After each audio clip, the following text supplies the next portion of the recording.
অন্তর্বর্তী সরকারের দুই উপদেষ্টা আসিফ মাহমুদ সজীব ভুঁইয়া এবং মাহফুজ আলমের পদত্যাগের দাবিতে অবস্থান কর্মসূচি পালন করছে বিএনপি নেতা ইশরাক হোসেনের সমর্থকেরা। প্রধান উপদেষ্টার বাসভবন অভিমুখে কাকরাইল মসজিদের সামনে অবস্থান নিয়ে বিক্ষোভ করছেন তারা। এছাড়াও একই দাবি এবং ইশরাক হোসেনকে ঢাকা দক্ষিণ সিটি কর্পোরেশনের মেয়রের দায়িত্ব বুঝিয়ে দিতে মৎস্য ভবনের সামনের রাস্তায় অবস্থান নিয়েছেন তার অনুসারীরা।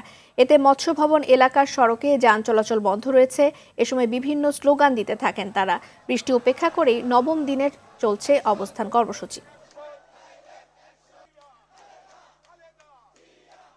যতক্ষণ পর্যন্ত না ইশরাক ভাইকে তার কাঙ্ক্ষিত পদ ফেরত দেওয়া না হয় ততক্ষণ পর্যন্ত আমরা রাজপথ থেকে যাব না।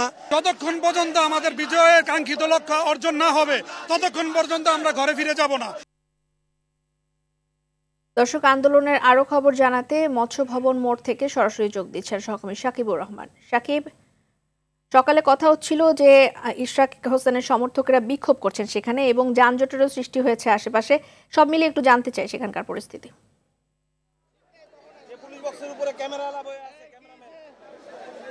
আসলে সকাল থেকে তাদের যে অবস্থান ছিল এখনো কিন্তু তাদের সেই অবস্থান রয়েছে।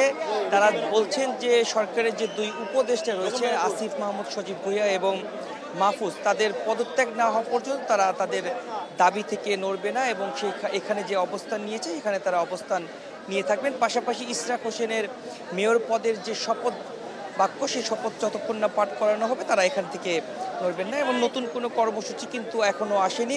তাদের দলের পক্ষ থেকে কি ধরনের নির্দেশনা দেওয়া হয় সেই বিষয়ে কিন্তু এখনো নির্দেশনা না পাওয়ার ফলে তারা এখানে অবস্থান করছেন এবং যখন নতুন কোনো নির্দেশনা আসবে তখন হয়তো সেই বিষয়ে তারা জানিয়ে দেবেন। তবে ফেসবুক একটি বার্তা ইশরাক হোসেন কিছুক্ষণ আগে জানিয়েছেন যে আসলে যতক্ষণ পর্যন্ত সরকারের ওই দুই উপদেষ্টা তাদের পদত্যাগ না করবে ততক্ষণ পর্যন্ত তাদের এই অবস্থান থাকবে। প্রয়োজনে এই অবস্থান আরও বিস্তৃত হবে, আরও বড় হবে, সেই কথাটি তারা জানিয়েছেন। পাশাপাশি আমরা দেখেছি যে এখানে নেতাকর্মীরা অবস্থান করছেন এবং বিভিন্ন স্লোগান দিচ্ছেন।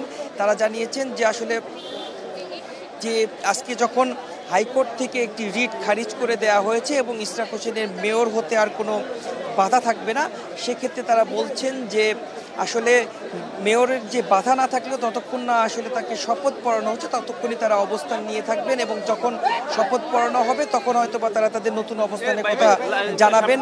পাশাপাশি তারা বলেছেন যে আসলে যতক্ষণ এই অবস্থান কর্মসূচিতে নেতৃবৃন্দের নতুন নির্দেশনা না আসবে তারা এখানে থাকবেন। এবং আমরা যতটুকু জেনেছি যে বিকেলের দিকে হয়তো বা ইশরাক হোসেন এখানে আসবেন এবং তাদের যে সমর্থক রয়েছে তাদের সাথে এখানে অবস্থান নেবেন। হয়তো বা সেখানেই নতুন কোনো কর্মসূচি তারা ঘোষণা করতে পারে। পরবর্তীতে যদি ঘোষণা করে তাহলে আমরা পরবর্তী সংবাদের মাধ্যমে হয়তো বা দর্শকদেরকে সেটি জানিয়ে দিতে পারবো। তো এই ছিল আমার কাছে সর্বশেষ রিদওয়ানা।